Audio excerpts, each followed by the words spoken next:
Jangan sampai kita terjebak pada doktrin-doktrin yang sangat tidak masuk akal. Ini bukan lagi di luar perkiraan BMKG, tapi nggak habis pikir, Pak.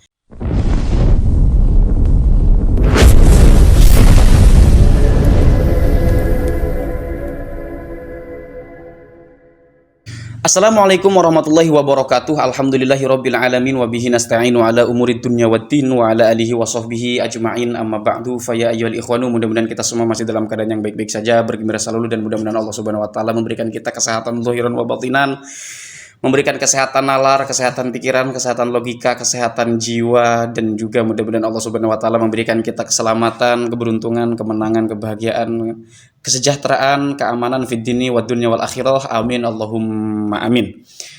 Mengapa saya kaitkan dengan kesehatan akal, kesehatan mental, kesehatan logika, kesehatan kejiwaan? Karena ini berkaitan juga, konten ini maksudnya berkaitan dengan seorang Habib di dalam konten Gus Zaini. Jadi saya baru saja menyimak konten Gus Zaini yang baru beberapa jam diupload tadi. Ada seorang Habib yang menyatakan bahwasanya kalau membenci Habib atau kalau tidak mencintai Habib berarti tidak beriman kepada Rasulullah. Wah, ini tentu sangat berbahaya sekali. Dan saya menyukai satire yang dilakukan oleh Gus Zaini ketika menyatakan bahwasanya tidak ada hadis yang menyebutkan Ba'alawi itu keturunan Rasulullah. Ya iya, itu sebetulnya jokes saja dari Gus Zaini atau sarkas juga bisa, karena memang doktrin yang disampaikan oleh Habib tersebut tentu sangat berbahaya ya. Saya teringat dulu ketika tradisi Yunani ada yang disebut sebagai simposium. Simposium itu tempat orang-orang besar atau tempat para pakar-pakar ilmu berdebat ya, berargumen, kaum sofis. Jadi kaum sofis ini mereka berdebat di situ, saling berdebat, dan perdebatan itu di atas dasari oleh kepentingan-kepentingan sehingga kebenaran itu bisa disesuaikan dengan bagaimana kepentingan dan bagaimana pesanannya. Mereka berargumen, melakukan logika falasis yang disengaja ataupun melakukan logika falasis yang sebetulnya tidak disadari bahwasanya itu adalah logika falasis atau cacat logika. Banyak jenis logika falasisnya, mungkin red herring atau dikotomi falasis yang sangat nyambung dengan pembahasan yang disampaikan oleh Habib tersebut di dalam kontennya Gus Zaini. Dan saya sepakat terhadap kritik yang disampaikan oleh Gus Zaini. Jadi begini sajalah, di dalam hukum Islam itu atau di dalam Islam itu ada sumber hukum, yaitu Quran dan Sunnah, atau Quran dan hadis itu sebagai statusnya sebagai hukum atau sumber hukum, sebagai sumber hukum, bukan hukum itu sendiri. Jadi begitu. Nah, di dalam teks itu baik Sunnah maupun Quran, baik Quran maupun Sunnah, Quran ataupun hadis, itu ada wilayah teks dan ada wilayah interpretasi terhadap teks. Jadi semisal kita meragukan nasab Ba'alwi itu, lantas langsung disimpulkan kalau kita tidak percaya atau kalau kita tidak mencintai secara khusus Ba'alawi sebagai keturunan Rasulullah, maka itu langsung tidak mengimani Rasulullah. Ini interpretasi atau kesimpulan dari mana juntrungnya, Pak? Kalau kita berbicara terhadap teks-teks yang itu statusnya dzaniyud dilalah atau dzaniyud dalalah. Misalnya tentang niat ya, kita niat misalnya mau wudu. Kita mau wudu, niat itu mazhab Imam Syafi'i wajib, Pak. Nah, Imam Syafi'i merujuk ini terhadap sumbernya, yaitu Quran ataupun Sunnah. Hadis yang diriwayatkan oleh Umar atau Quran Al-Bayyinat ayat 5. Kalau kita mengikuti mazhab Imam Abu Hanifah misalnya, yang dimana mazhab Imam Abu Hanifah ini tidak mewajibkan niat dalam wudu. Ya. Lantas ketika kita mengikuti mazhab Imam Abu Hanifah tersebut, ini bertentangan dengan pendapat Imam Syafi'i, apakah lantas dikatakan kafir? Ya enggak. Kita tidak mempercayai satu hadis pun, itu tidak lantas dikatakan kafir. Bagaimana kalau satu hadisnya dhaif, kita meragukan bahwasanya ini disampaikan oleh Rasulullah SAW? Ya tidak bisa begitu juga, kecuali perkara-perkara yang memang sudah mafhum dalam agama. Kita mengingkari sholat zuhur itu wajib, baru itu kafir, Pak. Fayakfuru jahiduha, orang yang ingkar terhadap kewajiban hukum sholat zuhur. Sholat zuhur hukumnya wajib. Tapi kalau kita ingkari tentang kewajiban sholat zuhur tersebut, kita tidak sholat karena mengingkari hukum kewajiban sholatnya, baru kita bisa kafir di situ, Pak ya. Jadi kita harus cerdas lah.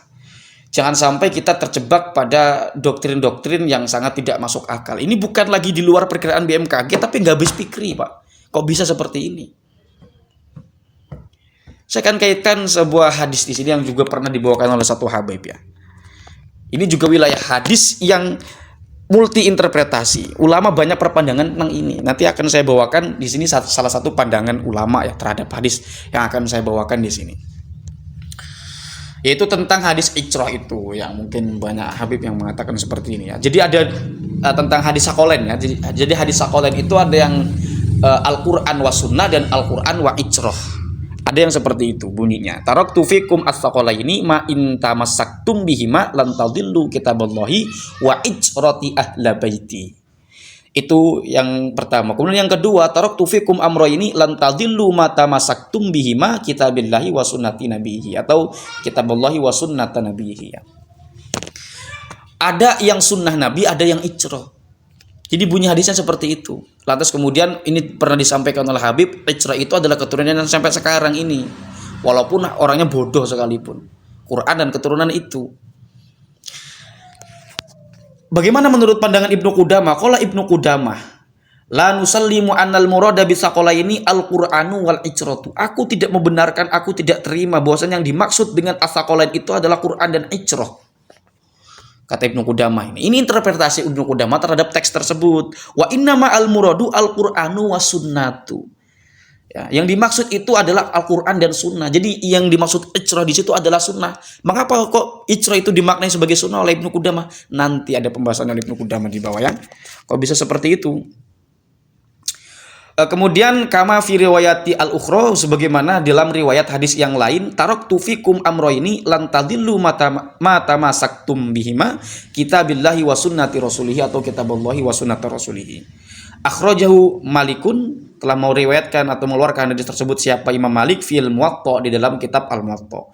Wa inna ma khassana, di sini kok bisa icrah itu dimaknai sebagai sunnah? Wa inna ma khassa sallallahu alaihi wasallam al-icrata bizikri. Dan Nabi Muhammad itu mengkhususkan icrah, makna icrah itu bizikri dengan menyebutkannya li annahum akhbaru bihalihi sallallahu alaihi wasallam. Karena para keturunan Nabi Muhammad itu paling tahu tentang bagaimana kehidupan Nabi Muhammad sallallahu alaihi wasallam. Pertanyaannya, kalau yang keturunan sekarang bodoh, tidak tahu bagaimana keilmuan atau enggak ngaji, bagaimana bisa diistifadai untuk dia ambil ilmunya, Pak? Gitu. Hanya keturunan soal nasab saja, pertalian darah. Artinya tidak ngaji, tidak mencari ilmu pengetahuan, bodoh, apalagi melakukan doktrin-doktrin. Apakah yang seperti ini bisa dijadikan tetegenan, pegangan dalam agama Islam? Artinya agama Islam dipegang oleh orang bodoh, walaupun adalah seorang keturunan misalnya ya. Nah, ini juga dikaitkan dalam dua hal itu. Oleh karena itulah di sini Ibnu Qudamah mengaitkan atau mengatakan bahwasanya yang dimaksud icrah itu adalah sunnah. Kenapa? Karena keturunan itu paling tahu tentang bagaimana kehidupan Nabi Muhammad SAW. Karena mereka yang paling dekat. Bagaimana keadaan dapurnya Nabi Muhammad, keadaan di kamar Nabi Muhammad. Nah, para keturunan itulah yang tahu. Ahlul bait itu, ahlul kisai itu. Sehingga mengatakan sunnah tadi itu. Ya iya, karena Nabi Muhammad cara duduknya ini disampaikan oleh orang terdekatnya. Itu kan berkaitan dengan pengetahuan, dengan knowledge. Bukan hanya yang ngebacot sekadar keturunan begitu, Pak. Jadi seperti itu ya. Saya tidak merasa sebagai orang alim atau tidak memosisikan di sini sebagai orang yang ahli terhadap apa yang saya sampaikan. Ya, saya menyampaikan sesuai yang saya ketahui saja. Tapi kan kalau menanggapi kalau kita mendengar ungkapan tadi yang disampaikan Habib di dalam konten Gus Zaini, itu tentu sangat berbahaya sekali. Berbahaya sekali. Ini persis seperti apa yang disampaikan oleh seorang Habib ketika ceramah di Madura di atas panggung dengan pedeknya. Hati-hati. Kepercayaanmu kepada Imam Ubaidillah itu akan kepercayaanmu kepada atau imanmu kepada Nabi Muhammad itu disesuaikan atau tergantung bagaimana dengan kepercayaanmu kepada Imam Ubaidillah sebagai keturunan Ahmad Al-Muhajir. Ya, jokes netizen sih berarti rukun iman bertambah ya, enggak gitu juga lah. Ya intinya berbahaya lah, apa kaitannya?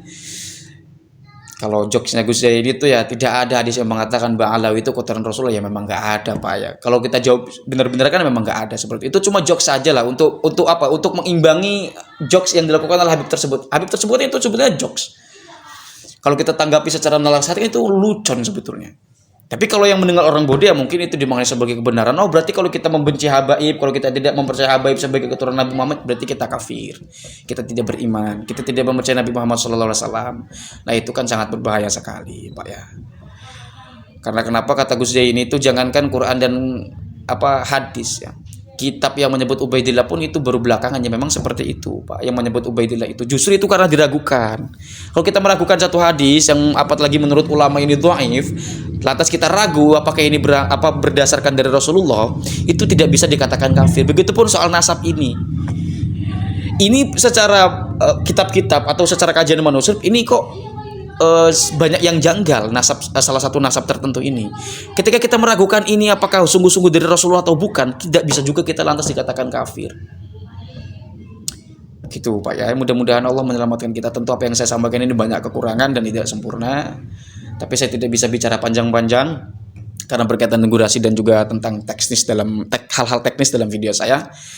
Mudah-mudahan ada manfaatnya walaupun satu kalimat. Allahumma hdina hadasabil. Wassalamualaikum warahmatullahi wabarakatuh.